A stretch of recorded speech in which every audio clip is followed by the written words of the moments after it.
Ladies and gentlemen, welcome back to another episode True Beats Podcast, Muscle Bully, Season 2, Episode 5. You already know we on with another banger tonight, guys. We're going to get the Stan and Roger in here, then we'll bring our guest in. For those of y'all that's just tuning in for the first time and live on Instagram, if you see that question mark at the bottom of the screen, please be sure to. And if you can, tag to your friends and share this. We're going to get this show rolling. There's one. 1-1. And Roger's blurry. What? You are sick time. to Instagram. You got to be kidding me.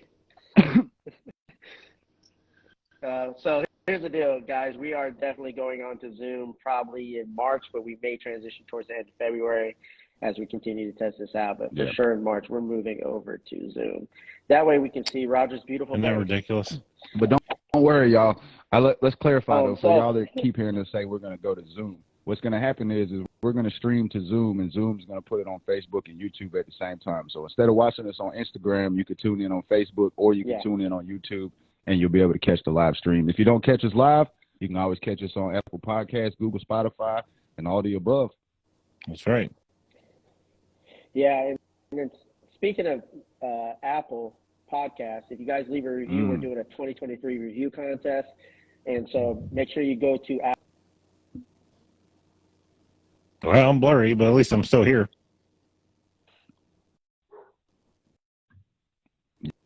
Yes, sir. Everybody's just laggy and blurry and just Doing what's bad. crazy is me and Low Key tried to get on Facebook and join each other earlier, and Facebook wouldn't even let us link up. Really? Yeah, it was weird. That's crazy. I'm just out of curiosity. I'm going to look, but because we had problems last week, I was like, oh. There we go. Because we had problems last week, I was like, well, let me test my internet, make sure. And that was fine. So I know it's not, like, connection issues. See, like he's frozen now, too. No, he's completely gone on me. Oh, Completely let's see. gone. Completely gone. Accept.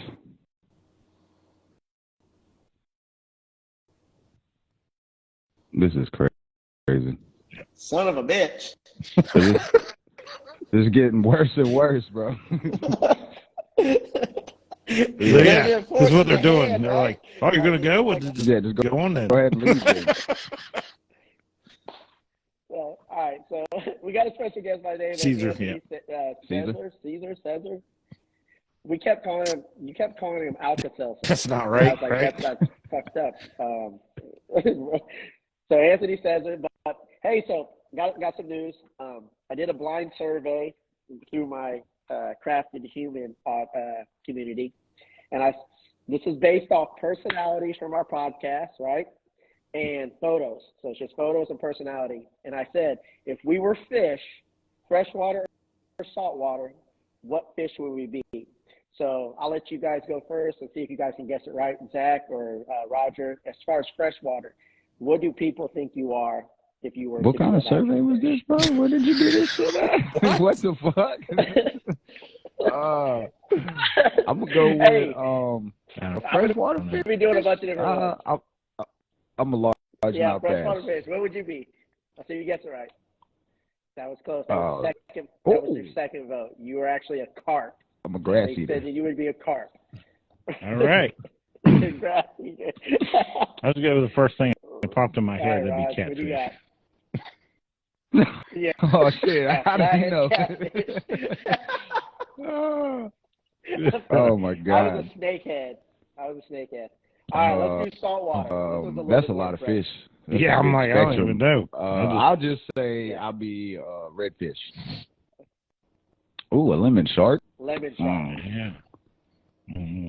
That's kind of where I might. At least I don't know. At least I I taste don't it. even know. Right, you got to get this one. This was definitely you. Flounder, I don't know. Okay. That's Giant yeah. grouper. All right. A barracuda. I was a barracuda. So Yeah, that was your fun fact, sir. If we were fish, both freshwater or saltwater, that's what they've voted us to be. There wasn't a lot of votes, but that's interesting. It was like at least I know 2-1. So let's talk about Anthony Sezer. So XL pockets was what you said, Roger. Yeah. Well, Sezer's not a pocket either. Well, I'm fucking confused right now. We don't know what standard, classic, breed type is. Me and Zach are fucking waking up every morning going, what the fuck is everybody looking for? No, he's an XL breeder and has a highly ranked XL right now, male. I'm trying to remember, I forgot that dog's name. But very nice male. Like one of those XLs that, walks in the ring and you're like, oh, shit. Yeah. You know what I mean? Like one of those that grabs your attention. So that was a big motivation to bring him on and say, okay, here's someone doing the XL, like a bully. So we want to see what he's up to, how is he doing it, what's his plans for the future, that kind of thing. Nice. There seems to be like a stigma towards XLs and ABKC, but outside the ABKC, it doesn't seem like there's a stigma. It's like it's almost kind of like they understand breed type more outside of the community than inside the community. Is that a fair assessment? As far as the American Bully in general? Yeah. No, well, I guess, like, for example, people inside the American Bully, the ABKCs, are like, oh, they're like fucking reindeer or Great Danes and they're too terrier. But then I look at dogs outside of the community who aren't really in the show ring, and they don't look like that at all. I'm just kind of an undercover XL admirer. Like, I guess on the face of it, I could say I didn't want one just because they're so big. But when I see one that looks good, then I'm like, I don't know, man. That's pretty nice. One that looks like Bully makes you want them. Well, Zach put me on a dog by the name of Tyrone that got sold to the Philippines that really looked good. I think it would have been a really great dog or an example towards breed type when it comes to an XL. Yeah, I mean, I feel like a lot of them are just loose, if that makes sense. Like they're not.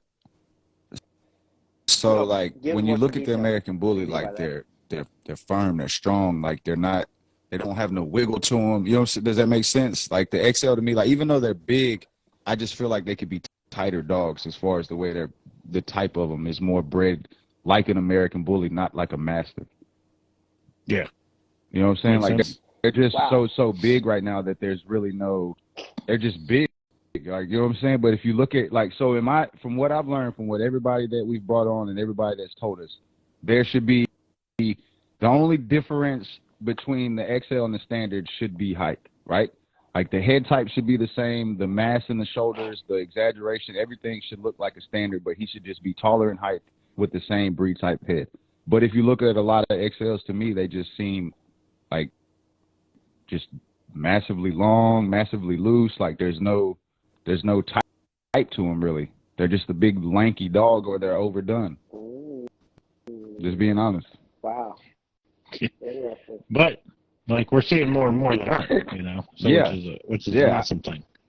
And that's the thing. Like the last couple of, like I showed Stan that one that Christian and them bred. There was a chocolate one I seen at a show one time that was stupid nice, and he was only 14, 15 months and he had already champed out. Yeah. So there was a nice one at Euro Nationals too. Yeah. So let's bring on our guest. All right. Let's get this show rolling. Get it fired up. No, here's the thing, bro. When I see a nice dog or a nice XL, I give it its flowers. But I just speak in general as far as me liking that type of dog. That's right. What's going on, man? It's Sezer. See? Sezer. Yeah, man. Sezer. He's been sitting over there. He's been sitting over there like, man, they over there bashing my name. Get me on here. Slaughtering my name. How to say my name, man? Yeah. They keep screwing my name up. Man? Well, Zach and Roger not Cowboys fans, you're right. So they don't get That's That's not what you said the other day when I was talking to you. I was over here defending your program and XL. I hear you. No, I totally agree with you let's about get deep into this. ABKC, on how they what ABKC is, what people bring to the show ring is not a good representation. But when the people that don't show their dogs, that's XL, that's the best damn dogs. I don't, and you know, they got what 130-pound dogs with 28-inch heads, and they got the top line, they got the structure, but they just don't show them. Yeah. But what's being shown is, you know, 105 pounds with a 24-inch head, right. and they 22 inches, 23 inches, you know. Why do you think that is? Is it the registry's issue, or are they causing the problem, or is I really don't think do you it's the think the big registry. problem is? I think, I mean, it's people just breeding them, man. Just what people breeding in their yards. I mean, some of the people that could come into ABKC and run the show with the XLs, I think they make more money. This is my opinion. I think they make more money doing it their way without showing, you know? Yeah. So I guess in their opinion, why come and get, you know, your $5 trophy or your grand champion title when I'm making, you know, $40,000, $50,000 off of this letter? Right. Who cares? You Yeah, know? makes sense. That's just my opinion. But, you know, XL, I mean, it's the easiest class to champ out in, but the hardest to grand champion in. Yeah. In ABKC. Yeah. Makes sense. Yeah. So why do you think that is? Why do you think that when they're in their own class with just XLs, they could fly through? But then do you think that the registry doesn't lean towards the XL as much when it puts them up in a line full of standards, classics, and pockets? I mean, it just don't. I mean, like take my dog, Chop, grand champion. Mm-hmm. He's you know, in my opinion, he's the best grand champion, XL grand champion ever. But he's mine. But when you put him on side of 7, I mean, well, you're 7 too probably. 7, 0, blue. You can't have a grand champion XL or XL period that stand on side of a standard dog and he's not as wide as them. The standard dog and the pocket dog is just as wide as your XL. It just don't work. Right. I mean, and it's hard to get all of that width and muscle and still be able to move and compete against them dogs. That's a hard thing to do. Yeah. It's hard. I mean, I'm breeding them. That's a lot of dog. Yeah. That's a lot of damn dog to do. I mean, just take a person. Take Shaquille O'Neal and, you know, whoever. You can't. It just don't move that way. It's hard. You know, but we can imagine if an XL was. It can be done, though. It can be done. Yeah, it can if be an done. XL it was, can be done. Like, if an XL was the proportion of, you know, like a standard American Bully, you know, that would be a huge dog. I mean, how much would that dog weigh to have that same, you know, with the height proportion? You know, Chopper himself, Chopper's 124 pounds, and he looks great. He eats the XL class up, but when he get on side of 7, 0, blue, kind of just makes him look like a regular dog. So yeah. Well, here's the thing: they don't compare him though. Yeah. Well, not to me. Well, at that point, it's an illusional thing, right? So, like, if you take let's say Dwight Howard, and you see him in person by himself, and you're like, holy shit, like that dude's ripped, he's big as fuck, like his arms is huge. But then Shaq walks in the building and stands next to him. You're gonna be like, okay. But then say a bodybuilder walks in and stands next to both of them, and then you're like, neither one of them look big no more. So it's just an illusional thing. Like, I think when you put them next to them dogs, you see more muscle definition. You see more girth because they're shorter compact-wise, so they got to go out instead of go up. I've seen Shaquille O'Neal stand next to Phil Heath, Ronnie Coleman. Yeah. And he made them look tiny. So it's, I think it's an illusion thing. But so when you're breeding, what's some key things when you're breeding your XLs that you're looking for in other dogs? Now that at first I wasn't even in the showing. Mm-hmm. And then Brock Page, y'all might not know Brock. Brock came to the house. He's like, hey man, you should show Chop. Like, man, you think so? He said, yeah, that dog is a grand champion. He grand champion in 4 or 5 shows. But now it's so much harder. So I'm tapping into the 0 blood to try to bring that in to get the bone. Mm-hmm. I mean, I got the height, I got the legs, but I want to just add that bone to it. I mean, it's the only way you're going to be able to compete Yeah. on a national level with those dogs. Bring that back. I mean, I can make a champion every breed. That's easy. But anybody can do that in the XL class. Yeah. You know? But you gotta go to those dogs that's throwing that bone. You gotta have a bone, man. Now, when you're going out to a standard, obviously you're expecting you're going to lose a little bit of height. Is it like the next generation, the next breeding, you're looking to bring that height back up? Yeah, I figure you can in my opinion, I figure you can always. It's hard to get bone. Right. I figure you can always go get height. Yeah. You know, I mean, even y'all, all y'all breeders, your worst dog. I mean, I don't know which if y'all standard or pocket or whatever, but you always gonna get one or two that you don't want. So you gonna always be able to get what you don't want. I can always go back and get the height. That's right. That's easy. Yeah. Yeah.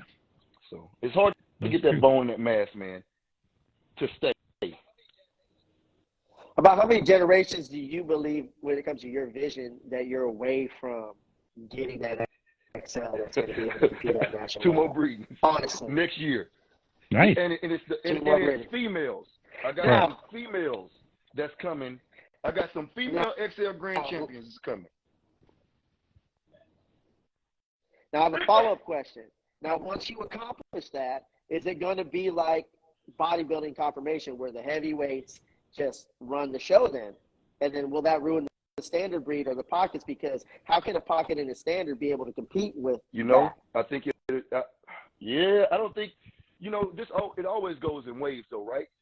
5 years it'll be the pockets. 5 years it'll be the big standards. Yeah. But I do think that I'll have some XL females that's going to be able to compete on a national stage here pretty soon. Yeah, from Chop, his daughters. Nice. His daughters. I love Chop, man. He's a fucking nice dog, for real. So, I mean, and I'm going to tell you, it didn't come from breeding XL dogs. It came from going to some consistent blood that was 17, 18, 19, 18, 19, 20. Yeah. Right. Yeah. Because Chop came from his mama came from a consistent 17 to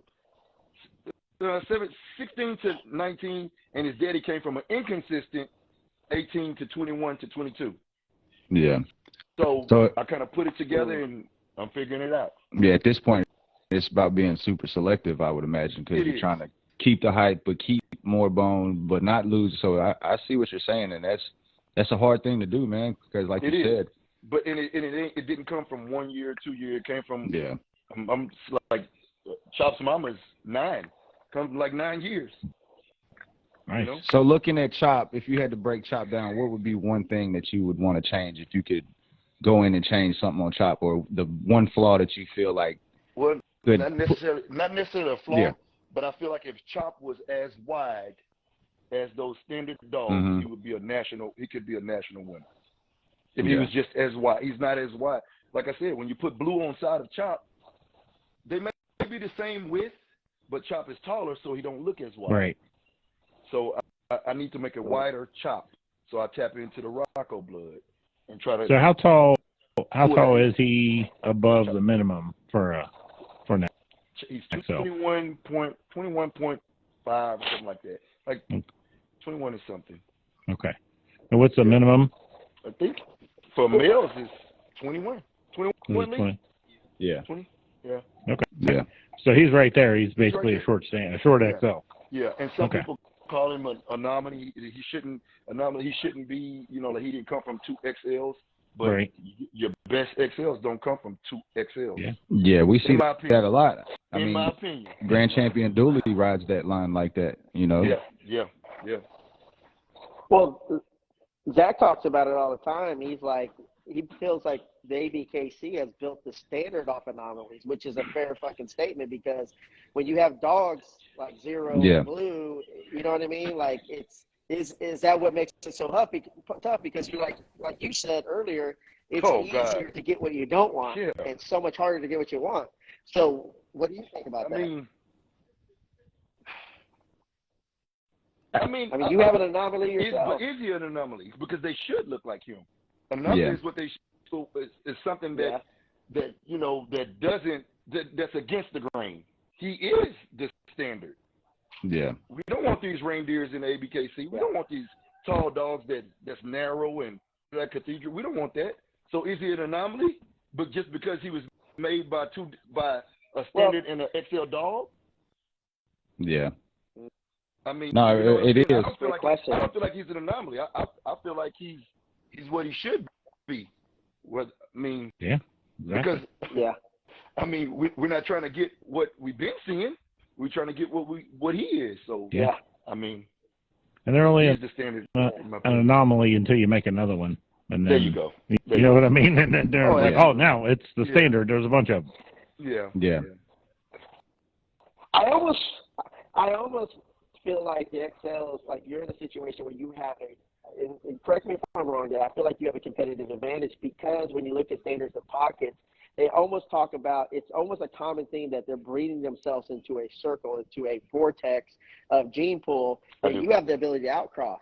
You know, you have more options to outcross from what you're saying, you know, to go bigger and bigger and bigger compared to when you line breed, you inbreed, you go smaller.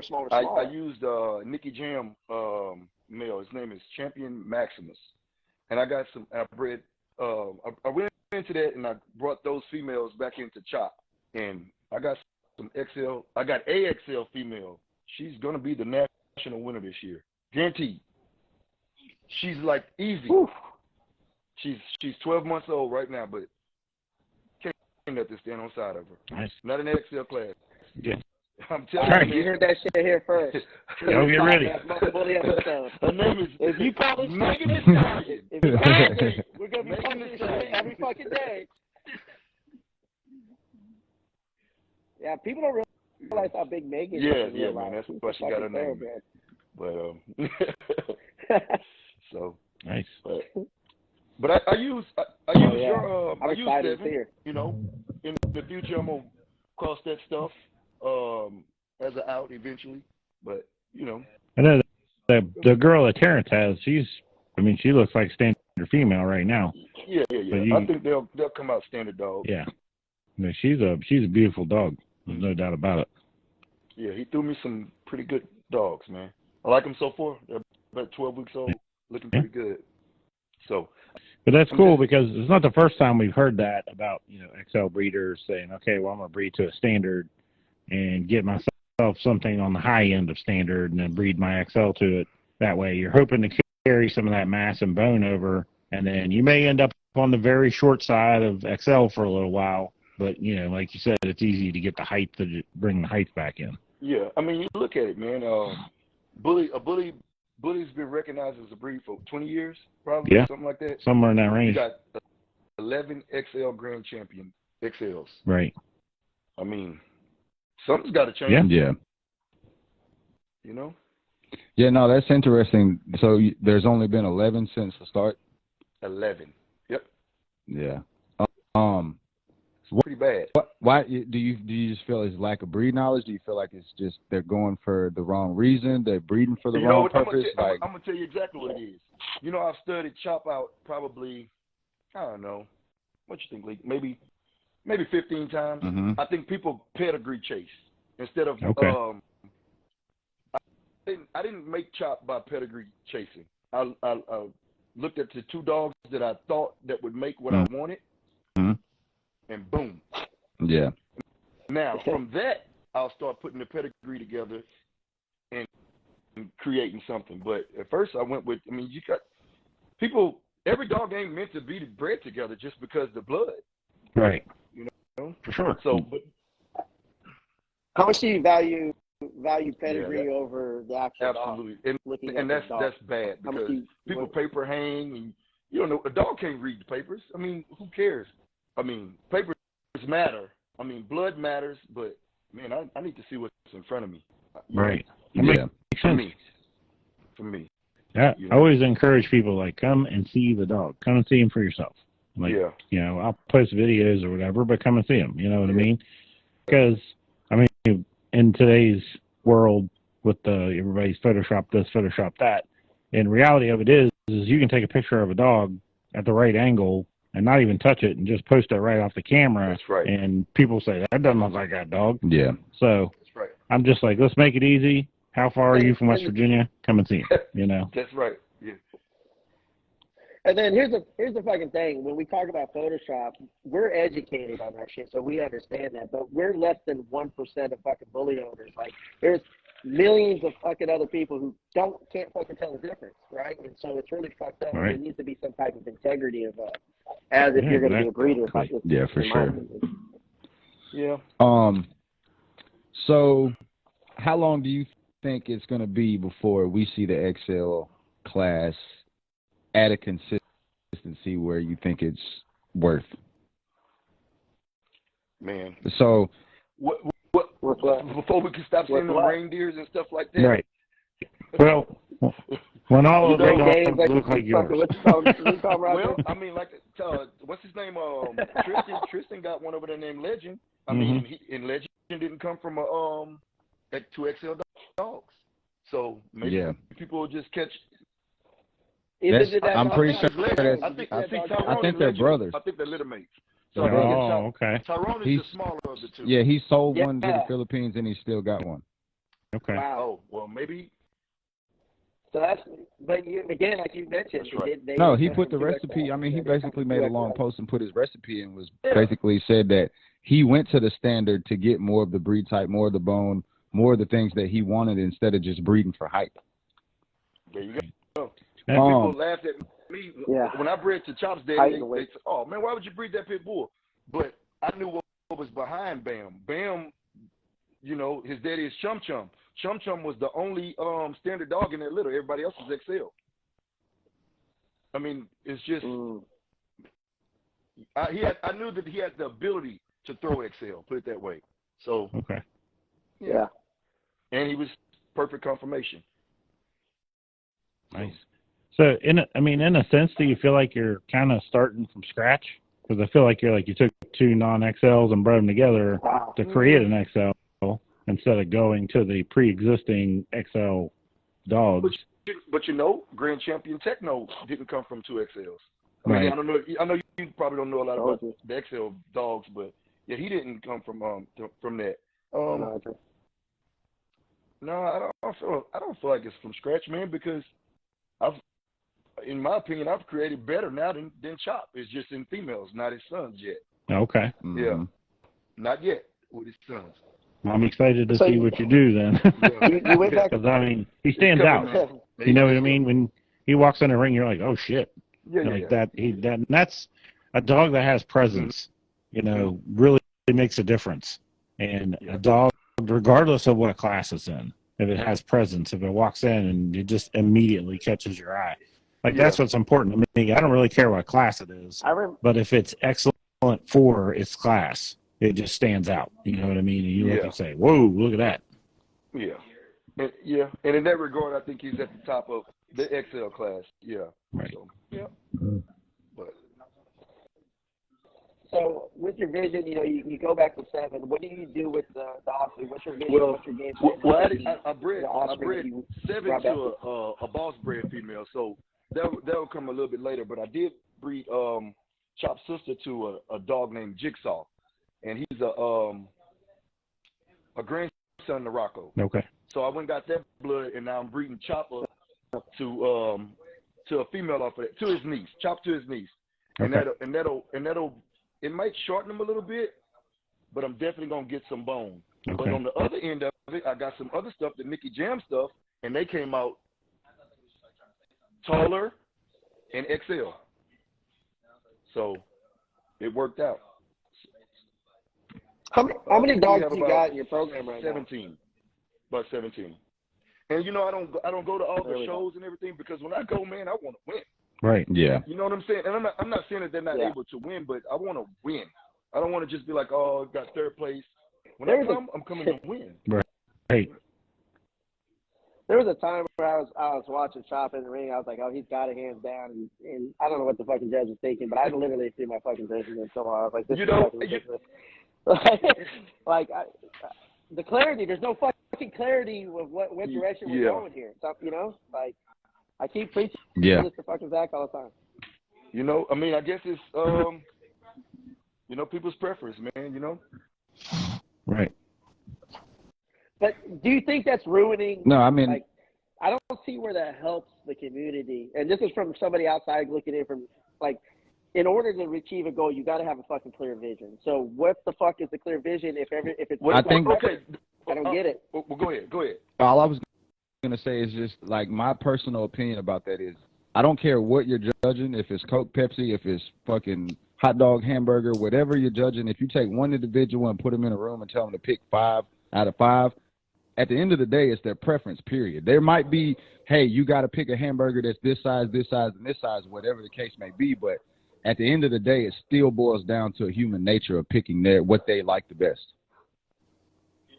But let's look at it like this, though. You got fucking root beer. You got fucking Coca-Cola. You got fucking orange. They're all sodas. Soda, Sprite, and fucking, yeah, they're all sodas. But we want the fucking best cola. Yeah, but but here's the thing. Fucking Pepsi wins. I think Coca-Cola wins. When it comes down to a mass selection of what they deem to be the best Coca-Cola or product or soda, whatever, it would be a group selection. They would do a ratio. So it wouldn't just be, we'll send one person in the room. You see what I'm saying? Like, they wouldn't just send one person in the room to make out and be like, okay, you come out and tell us what's the best fucking soda there is. Because I'm going to come out and be like, I like root beer, bro. It's the best one they got. Yeah. You know, it's subjective. It's subjective. Not even a real soda. You know. And as far as the XLs are concerned, you know, you got so a dog like Anthony's.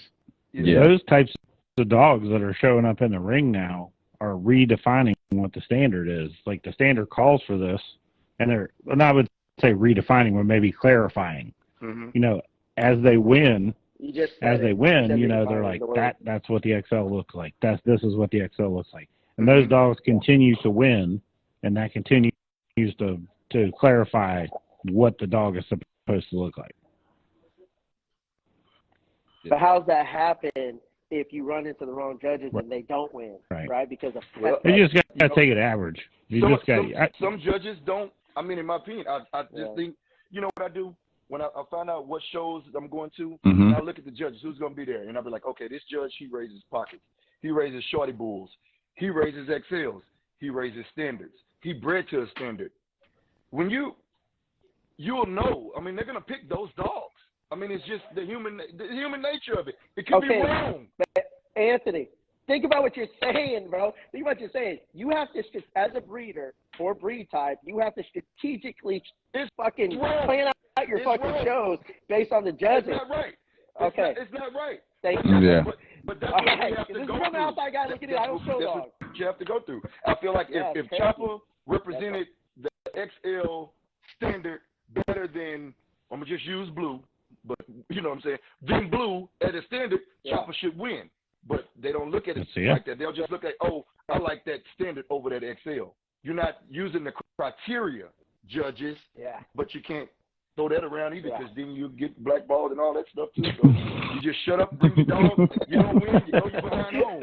I know that. I'm trying to have these hard conversations that you need to have. Like, it's like being in business. Like, you got to have these hard conversations with somebody you really like, but they ain't fucking performing at a level that you want them to perform at. You're like, fuck, dude, I really like you, but at the same time, we got to fucking execute here. So I never really thought about it that deep. I always looked at, I put it on two sides. You know, either there's judges that prefer a dog that's more bully, or judges that prefer a dog that's more terrier. And you know, if you got a super bully dog, there's no sense in putting it in that ring with that judge, because they're never going to pick it. You know, they like a more terrier dog. But you're actually looking deeper than that. You're looking at, are they even familiar with the XL enough that they would find the XL attractive? A lot of them are not. Okay. But that's not going to stop me from trying to create XL. That's right. Yeah. It's not. It's not. No. You know? Yeah. Well, when you get to that point where you bring that dog in, and that judge that didn't previously have appreciation for an XL looks at your production and is just like, Jesus, this thing is crazy. Yeah. Like, at that point where it can't be denied, I gotta feel like that's got to be a victory. You know what I mean? Yeah. But you know, that's something that like he said, once you start getting into it and you start showing dogs, that's things that you sideline hear people say. People will tell you. Like, if they know your dog is more terrier or whatever, like, people are going to tell you these type of things. They'll be like, oh, that judge, he likes clean feet. and solid movement. Yes. Like, these are things that are spoke about inside the community that everybody is like, it's like a quiet, like, here he comes, don't say nothing. Yeah. But everybody knows what judge That's picks right. what does who, and that's the outcome of why things are the way they are, because people know who to put their dog in front of. Yep. That's the human side of it, man. Yeah. Like I said, at the end of the day, they're going to gravitate, any human person is going to gravitate to what they like. Now, we all have bullies, so at the end of the day, they're still picking a bully, but I just don't think that you can remove that. So at Westminster, you think that guy or that lady judge or whoever is picking the dog that they're picking the dog in the ring out of all the best dogs that they feel like is the best one. Well, no. I know for sure, for example, like, because I deal with a lot of AKC show dogs, right? And same bloodline, there is some politics, but the politic boils down, is this dog an international dog coming into America, or America going out internationally? Usually they choose based off that, who owns the dog. However, the fucking dog pretty much looks the same. There could be two dogs in that same fucking litter with the same phenotype, everything's the same. At the end of the fucking day, politics does play a little role, but we're talking about the political side of fucking two things that look damn near fucking almost identical. But how old are those breeds? I mean, we can't. Hundreds of years. It's hard for us to hold the American Bully to the fire that's only 20, 25 years old. Yeah, but we're in an accelerated fucking time frame though now. Like, there's access to so much knowledge. Back then, they didn't. You might take 100 years away because there was no fucking internet. You know, like now we have internet. We're able to communicate and shit. So I'm not saying we're not still a young breed, but we're not. We should be closer than what we are, in my opinion. I could be wrong. No, I do feel like the pheno needs to get tighter. As far as I've been saying it, and it's like you can take 5 bullies. They can either be pocket standards, classics, whatever. You can take 5 of the same class and put them in a room, and you can take somebody that doesn't know nothing about the breed and ask them, and I guarantee you they'll ask you if one of them dogs is the same as the rest of them because of the pheno in the face. You see what I'm saying? They all look like, if you take German Shepherds, they could be different colors, they could be different sizes, but their pheno of what a German Shepherd looks like is exactly the same across the board. Yeah, gotcha. We definitely don't have that yet. No, and it's that boils back to preference. I feel like you might like that style of dog, I might like this style of dog. So at that point, no one goes to a Doberman and goes, hey, that's more Shepherd. We are the only breed. Rottweiler. But with the bully, you're talking but that about comes with time, though, right? Where when we say we're in the beginning stages of a breed, I feel like that's something that needs to be thought about when we think about like. But that it goes back to, again, how do you get to that fucking type? And you have every fucking. It's on the breeder. Yeah. I mean, ultimately, the breeder is given the standard. It's the breeder that defines what the dog is, not the judge. But let's just say this: if the judge just says, "Okay, what if I did have some XLs that long pointed faces and oh man, that's great, I'm gonna keep on breeding that." So it's kind of the judge too. I mean, it's a double-edged sword, right? Like, as a breeders, we have to do better, right? And then the thing is that's what the judges have to understand too. Like, at the end of the day, from the outside looking in, somebody trying to build a foundation or a prize-winning kennel, they're going for the dogs that are being picked in the ring. They want the dogs that are winning because they feel like those are the best dogs out there to go get. So you're right. It's really on everybody. Yeah. Right. But judges are breeders too. I mean, I don't know a judge that don't breed. Yeah. So, that's true. Well, I mean, don't you have to grade if a dog? The criteria. I'm not sure. Yeah, it's a certain number actually. I think you have to have multiples. I believe they got to take a test too. You know, and then there's produce several grand champions or something. Exactly. Matter of fact, next time we got the next judge, we come on. That's something we should ask them. What's the process? Right. Yeah, to become an ABKC judge? What's the process to become one? But I get what you're saying when you say, I take my dog in the ring and then my dog wins, and maybe it's a little too snipey, but it won anyway. So that's a confirmation. You're like, hey, I'm doing the right thing. I won. I'm going home and I'm breeding that. Price going up. So going up. And that happens because, like I said, the XL. Everybody, I got champion Jody or whatever, and the dog looked like trash. Right. Yeah. And it's an XL. but it looked like trash.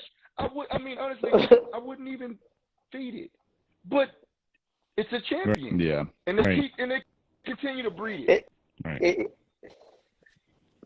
It almost reminds me of like even like on like social media where there's like people have like some litigation ties to a certain breed or a certain program, right? So they'll say the fucking dog is fire, but the dog, you're like, God damn, you know that dog is fire. Can't. You can't say it's not fucking fire because there's some other shit in his yard that you need to use. Yeah. So you don't want to fucking rub him the wrong way. Yeah. Or rub her the wrong It shouldn't way. be like that, though.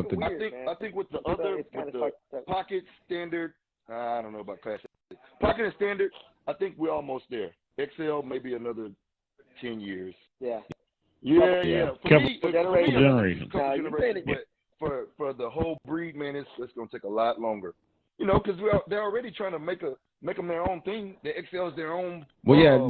Do you think the classes or variations or whatever people choose to call them, do you think that slows us down because there's so much of a variation of what the bully is?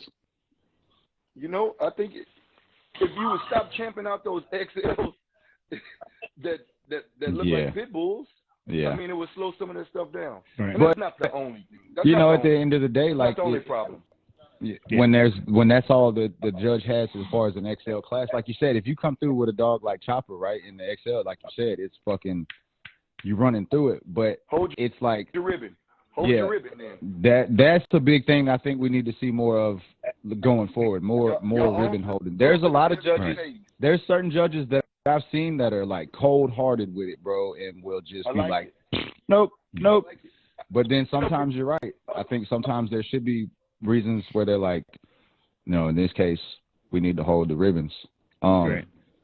It's interesting, man, to see it all evolve. You know, since I came around, I've seen way better representation of dogs in the ring in every class. Like, but I think it's more of people actually striving to learn more about breeding, not just showing. Like, people are starting to understand the actual science behind breeding. You know, there's only so many times you can bring a fucked up dog out and people aren't going to score you, and you're going to be embarrassed of yourself and want to go back and figure it out. Very true. Very true. And you're only going to spend so much money before you say, man, I can't do this no more. Because they're not cheap. No, absolutely not. But the other thing was, we were talking about judges withholding, and, you know, Dave Wilson brought this up in an interview. He said, you know, we could certainly withhold. Yeah. But then at that point, what does that do? Because it just people get pissed off and they don't want to come to the show anymore. You know what I mean? Well, it's going to stop. It may stop your cash flow, your revenue source that's coming into the shows, but it's going to stand. You got to stand for something, or you'll fall for anything. And right now, you know, we're not standing for nothing. I guess we're saying the problem is the money. Yeah. Well, if you ask yourself, I don't want to hurt your feelings, Stan, and tell you your dog is and hold your ribbon, because you're not going to come to my next show. Right. And I'm not going to get that money. Yeah. Yeah. So, I mean, that's part of it, too. It's the money. Yeah. But back in the XLs, that's one of my... Like, how many dogs typically show up for the XL class when you go to a show? Depends on where you're at, depends in my opinion. I've seen a lot of them, and then I've seen, it's only like 6. If you go to Texas... Oh, Texas, you're going to... Everything's bigger in Texas, for real, bro. Yeah, they got that's XL state. Yeah, that's like the capital of XLs, for real. I've been to probably 4 or 5 ABKC shows in Texas, and every time XL is just flooded, bro. A ton of them. Yep. See, in that case, I mean, I think when there's not a bunch of dogs, you know, I think probably the people showing up will be like, well, there's only 3 dogs, and none of them really stood out. You know, maybe I could understand that, but you know, when there's a ring full of them, there's 15 of them. You know, they're like, you couldn't find one that you thought was good. Well, you know, so, but no, I think much like all the other classes, the XL is making huge strides. I remember having this conversation last year, even with people about, you know, the XL is just looking like Great Danes, you know what I mean? Like, they just didn't look right. And then we start seeing now they're looking like bullies. You know, they got bully heads and bully chests on them, and, you know, they're looking like bullies. Yeah. And I'm Yeah, no. Seeing more and more often. Well, are you saying Dooley looks like Dooley? No. Hell no. That's what I'm saying. Like he no. I'm just saying. Stan's always trying to start. I'm just saying, you know, like, always. I'm He's just look, saying I've been at a show in Florida. we were in Florida, I think, a Kissimmee show, or maybe it might have been Pensacola.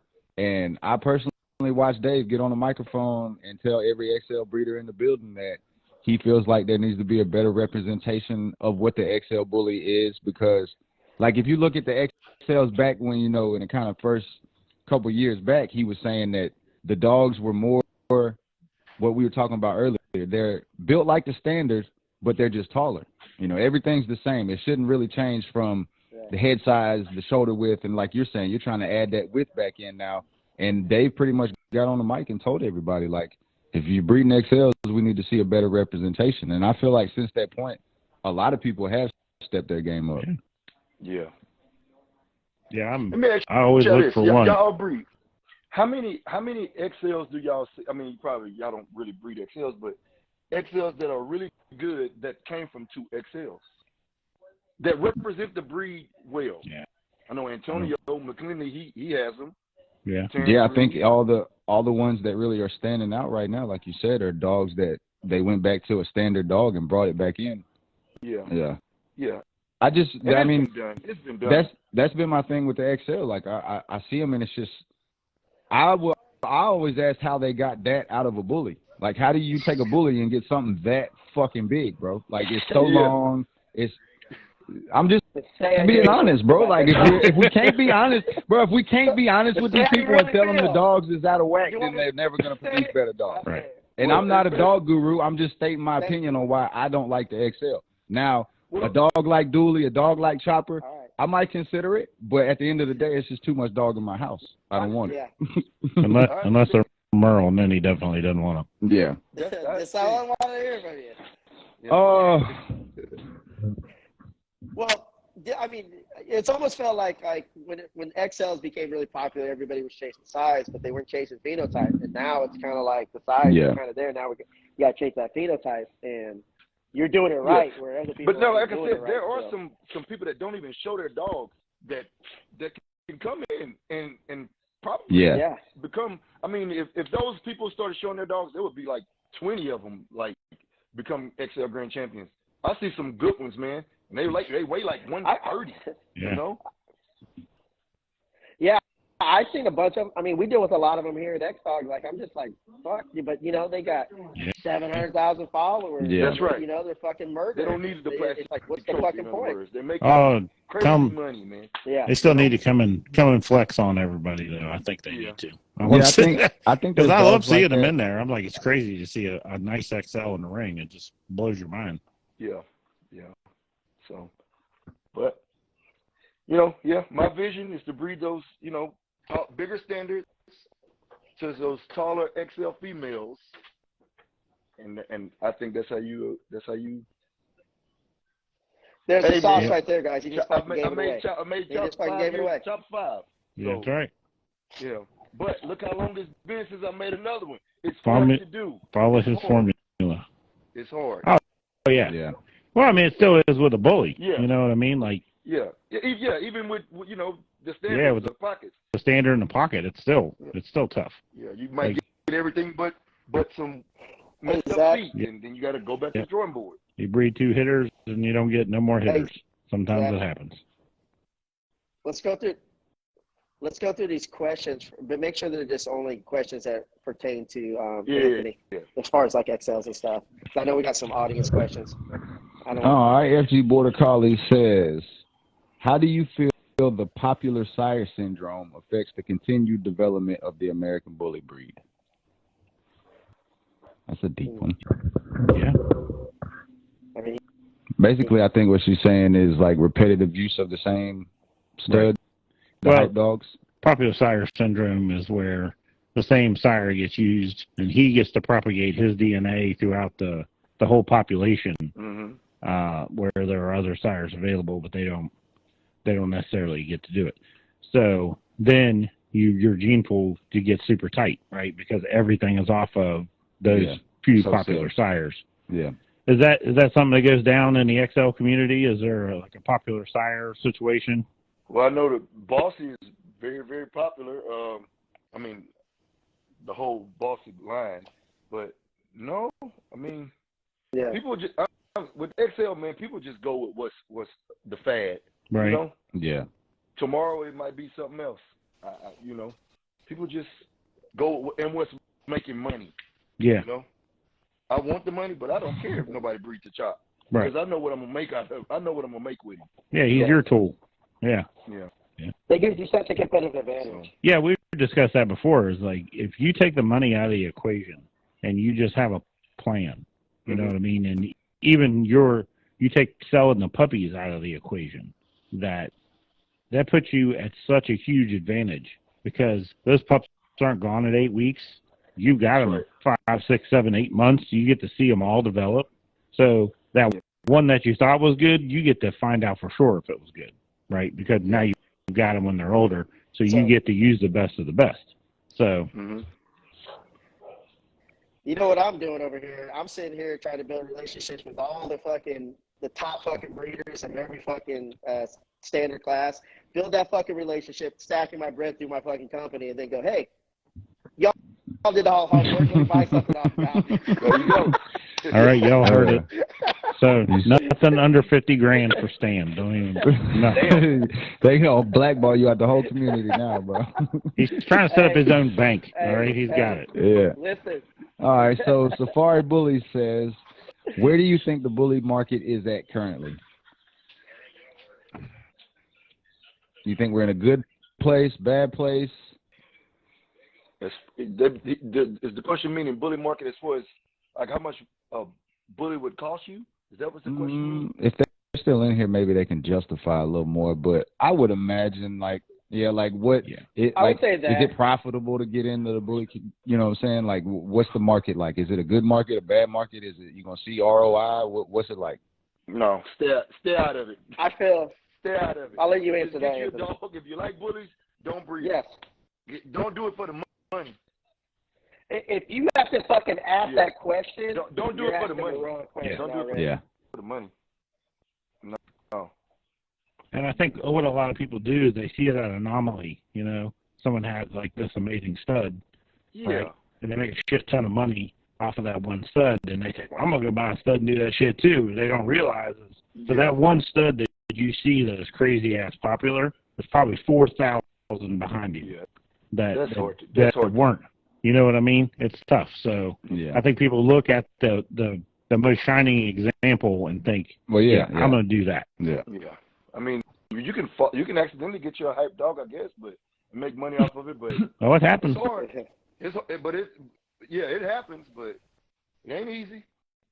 Yep. Not easy to make money off of them. All right. 360 West Coast says, how many years are you ahead? How many years are you ahead on planning out breeds? Like your breedings, how far ahead are you thinking right now? I'm probably 3 years. I got a vision for 3 years, and basically I got a buddy named Keontae Osborne. I'm at third base, man. Because he was the first base, second base, third base. I'm at third base. I'm at third base. I mean, my third base might be home runs for some people, but for me, I'm at third base. So probably about 3 years, man. Yeah. So you got a lot of your foundations. You're just looking now. You're trying to put them all together. Yeah. You created all your pieces. You just got to put them together. Mm-hmm. So think about that when you ask that question. You know, like the market. Like you're sitting on these dogs. You have to feed these dogs. You have to house these dogs. You have to take care of the veterinarian bills just for your fucking foundation to get the fucking home plate, right? Like. And that's what people don't understand. People don't understand that. No. People don't understand that. It takes time. No, it takes time. Yeah. Yeah. You're playing the long game. The long game always wins. Everybody wants to fucking play the short game. But those are the ones that get in and get out, you know? Yeah. So. And you can tell the ones that are in it for a long game, they've got, just like him, they've got years. They can look at a female and say I'm going to breed this female to this one, this stud, and this stud. And I'm going to go through and pick out the ones I want to keep. They're thinking so far ahead, and they don't tell nobody that shit. But you can tell because they're yards. They got 15, 16 dogs. They're not there for fun.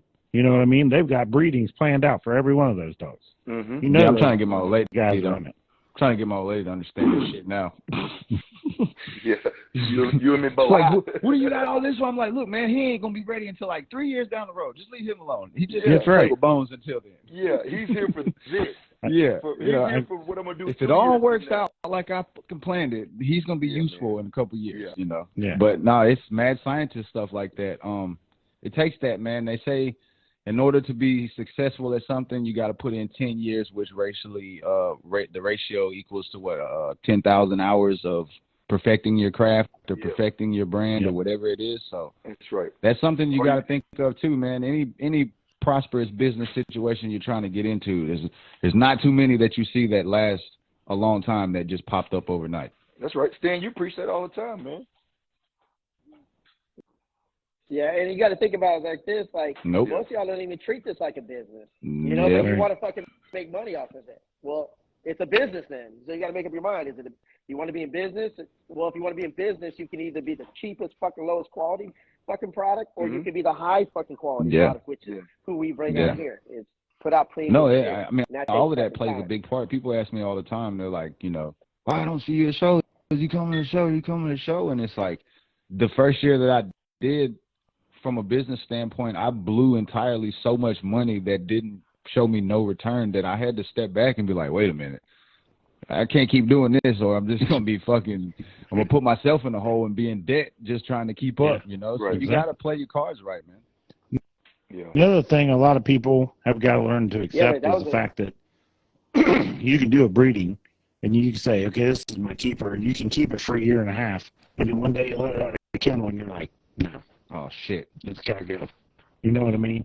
Like, or you pay good money for the dog, and it's a year and a half old, and you look at it and go, no. Yeah, no, I was telling Stan that on the phone. I think just because you made that investment, you can't say, I have to hold on to it. Yeah, I was telling Stan on the phone, I think almost every person that's in the bully game, as far as a breeder or just an enthusiast, has probably got a dog on their yard that they yell at themselves every day, and they're like, why the fuck did I spend my money on that? Y'all must Roger watching me. I think everybody's done it, man. Remember how mad Zach was at you when you said, I'm only going to, if I ever sell something off Precious and maybe throw it over to I was like, what? For like 2 months. This motherfucker. No, I wasn't mad. He's like, I'm keeping everything. Yeah. Everything. And that's why I said that, because they ain't going nowhere. Yep. But I just like to aggravate him. But you think about it, I don't know, Anthony, you'd probably be in the same position. If you had a litter and you had multiple dogs from it that you think were going to be competitive, it's tough. It's tough for you to justify to say, hey, I'm going to sell this other stud to my friend, and he can have it. And now we both got nice studs, but that halves the market for you. You know what I mean? Because now you say, I'm going to raise my stud fee, but your buddy doesn't raise his stud fee. So everybody's like, well, hell, I'm just going to go to the litter mate. It's cheaper. So I've seen that done. Yeah. So it's easier to just eliminate by pet homing or sending it overseas or whatever it takes to make sure that the one you chose is the only one with that blood. Because it's competitive enough. Yeah. It's competitive enough. Yeah. Now think about what y'all are saying, like, and that's what, as a community, you guys should look at. You should get to the point where you're looking at your litter like, I ain't trying to get rid of none of these motherfuckers because I got to sit here and wait this shit out. When you can ask yourself that question and put yourself in that position, when you're solidified, when you're doing it right, you're pet home and grand champions. You know what I mean? You are, all of them are capable, but you're still picking the best one, and you're petting home in the ones. Even though they have capability, you're creating high quality dogs, but you're only keeping one for you to put in the ring. How far are you from that, Roger? I don't know. I'm not there. No, to be honest, I don't. Be honest, you know what? I think with the whole bully breed in general, I don't think. I had a litter recently. I know. Well, I just seen you make a post saying none for sale. Here's 8 pups off I got the litter. 7 off of this last litter, and my intent was to breed for boys. I wanted to get a stud. I had 3 lilac tri-males. They literally look all the same. So I have no choice but to keep them all. I don't have any choice. I have to keep them for a while. I have to figure out who's the best one. You know what I mean? They're so close you can't make a call. So that's just one of those things. Like, I'm not going to take a chance. I'm not going to pet home one or give one to someone else, and then that one end up being the one. Right. So it's not. And if it was about the money, then they'd all be gone. You know what I mean? I'd be like, oh, I got. Because you know damn well if that ever happened, you gave me the one. I'm I'd be like, your face every single day. Then you'd be like, why didn't you get a lock-in today? Well, that's because fucking Stan got it. Why is this fucking trick over there? You screwed up and sold it to Stan. Yeah. Y'all crazy, man. Well, look, Anthony, man, we really appreciate you taking the time to come on here and give us some insight, give us some knowledge. We really enjoyed it. I think you dropped a lot of good gems for XL breeders out there. So if there's one thing that you can leave everybody with before you ride, what's it gonna be? Man, stop pedigree chasing. Period. No, I mean Papa Pitt said the same thing when he was on. I forgot the little. He had like a phrase he used. What did he say? I'll take. I don't know. You said it every day. No, I didn't say how he said it. It was like a penny over a paper or a paper over a penny or some shit like that. And you know what? And the reason I say it is because people are inboxing me. Oh, I saw Chop at the show, man. He is flawless. He's like the best dog there. Let me see his pedigree, and they leave it, and they don't respond. Now, you got to be an idiot. What is wrong with you? Yeah. You love the dog, but because it's not filled with tries and dogs that's gonna make you $1 million, you pass on him. Yeah. You will never make an XL Grand Champion, you idiot. You heard it here. Yeah. Bottom line. There it is. Yeah. But a ton of people are breeding for the money. So Anthony. Yeah, but there you go. And that's what I'm not breeding for the money. Yeah. Well, it's been amazing having you on. Like I've had a hell of a good time. Yeah. I appreciate y'all having me, man. Yeah, it was awesome, man. We definitely want this. You know, our whole podcast is based on bringing people with great visions who we believe bring value to the community and who aren't afraid to have these hard conversations. Our goal isn't to fucking bash the community or anything, but it's to educate the community. And so thank you so much, man, for bringing so much value to our community. And, man, we got to have you on for a part 2 sometime later this year. Especially when you – I want to see that female. There you go. You just – yeah, that's right. Cool. All right.